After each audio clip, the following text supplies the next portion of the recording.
Monsieur Bernard. Oui, Pauline. Monsieur Guiret a rendez-vous avec vous. Ah, qu'il entre, merci. Monsieur Bernard. Bonjour, monsieur Guiret, venez. Je suis pas trop en retard, j'espère. Ah non, mais pas du tout. Aimeriez-vous un bon whisky? Oh, je ne bois jamais, merci. Alors un cigare, peut-être? Oh, je ne fume jamais, je vous remercie. Alors une petite escorte? Oh, je ne trompe jamais ma femme, merci. Bon, eh bien... Non, même s'il est bohémien, vraiment, je vous remercie. Donc, vous travaillez pour la société Crystal Spalding Crab Beetle Sweet Potato Meal Doodle Snack Little Puffing Rusted Calf Investments, n'est-ce pas? Précisément. Et depuis quand? Oh, depuis à peu près le temps qu'il faut pour prononcer le nom de la société. Vous êtes le doyen? Enfin, presque. Vous connaissez bien le président?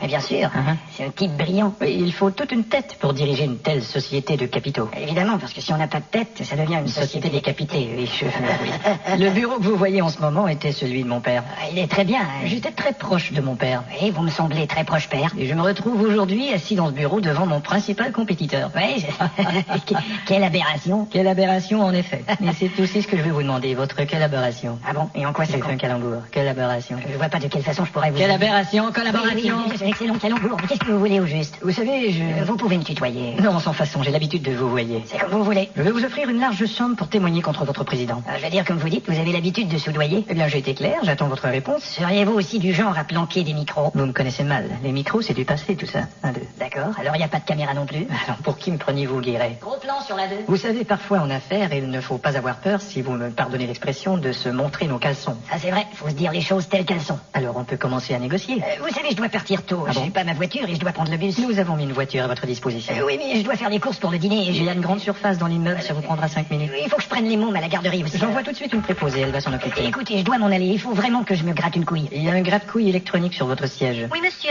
Pauline, il faudrait passer prendre les enfants de monsieur Guiret à la garderie. J'ai l'adresse, monsieur Guiret. Oh, pardon. L'adresse de la garderie et le nom de vos enfants. 42 de la Durantais, Stéphane et Julie. J'ai entendu, monsieur. Merci. Alors, Guiret, en guise de premier versement, je vous remets cette somme. Écoutez, vous croyez vraiment que je vais faire une chose pareille pour de l'argent? 10 000, 20 000? Un jour ou l'autre, Guiret, on est appelé à faire des choses comme ça. Écoutez, Bernard, j'étais fermier avant et j'ai jamais pu trahir personne. J'aurais même pas pu trahir une vache. Quand on peut pas trahir une vache, on s'achète une treilleuse. Et puis j'ai pas envie de faire des choses illégales. On ne prononce pas ce mot-là ici. Jamais de ma vie j'ai fait quelque chose d'illégal. Alors, Alors contre mon propre patron, j'irai jamais faire quelque chose d'illégal. Alors si ça ne vous dérange pas, je m'en vais. Merci. Guiret, Quoi? vous êtes con. Je suis plutôt sidéré, monsieur. Alors considérez mon offre.